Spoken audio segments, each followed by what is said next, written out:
Prior to the invention of IVF and other medical-assisted conception, couples were only expected to conceive the natural way through sexual intercourse. But for around 1 in 7 couples, that method can be hard to excel in without medical intervention or alternatives. One of those more popular alternatives is IVF, also known as in vitro fertilization. In vitro fertilization is a multi-week, multiple-step reproductive medical treatment to help infertile parents get pregnant. But it is not just infertile parents who can benefit from IVF. Single mothers and same-sex couples' eggs will usually be fertilized with donor sperm. A visit was paid to the IVF clinic where one of the workers, Amy, was able to give both of her professional and individualized perspectives on IVF.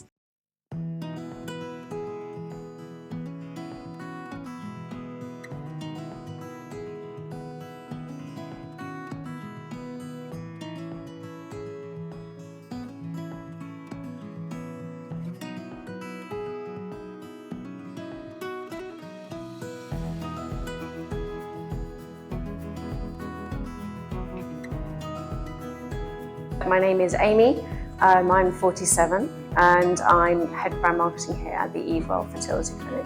So I started receiving IVF treatment myself when I was 37 years old and I had 2 rounds that I paid for privately at another clinic, and then by that point when those ones didn't work I was eligible for NHS IVF treatment.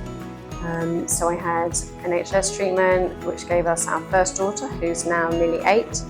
And then I came on and became to IVF, and I had 3 rounds of IVF here before getting pregnant with our second daughter, who is now 4 years old.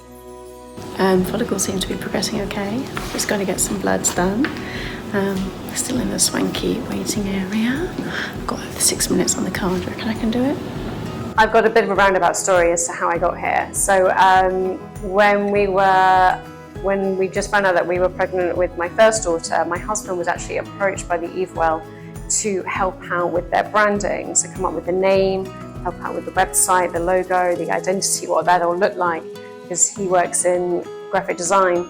And when he was meeting the founders of it, he said, you need to speak to Amy because she's just got pregnant.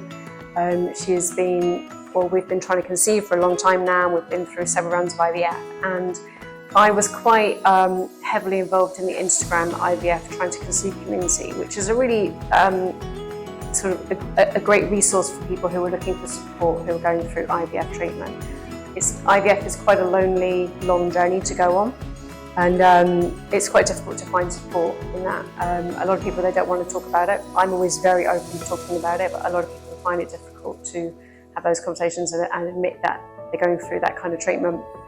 So, and then Stuart, my husband, he said, speak to Amy.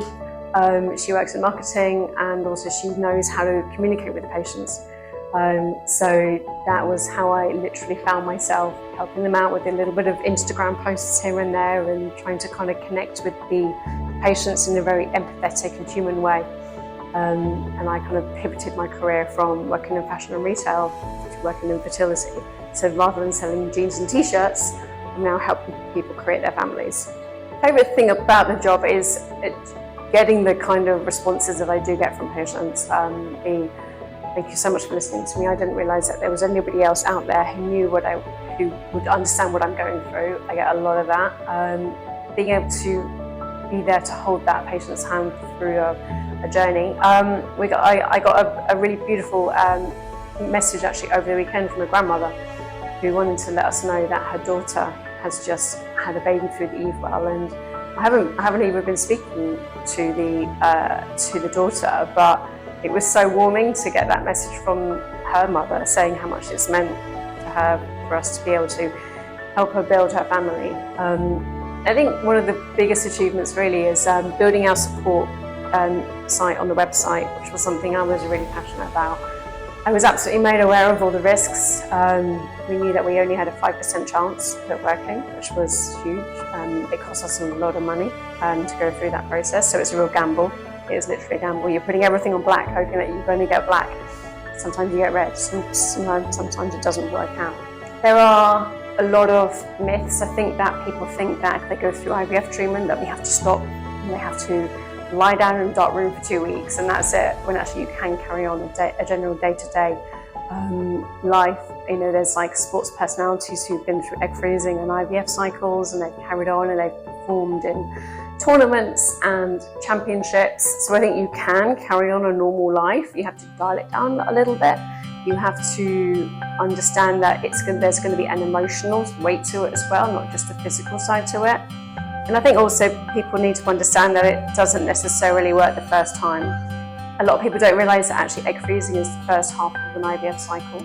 I think when people come to have treatment with us, they're like, oh gosh, I didn't realise I'm having IVF. And you're not having IVF, you're just in the first stage of that. So that's also an understanding that I think people need to be aware of. And I think also the fact that all the different drop-off points throughout an IVF cycle, not to get too clinical, but you might there's something called the IVF funnel, which is where you might get 12 eggs collected. There might only 10 of those might be viable to be fertilised with sperm.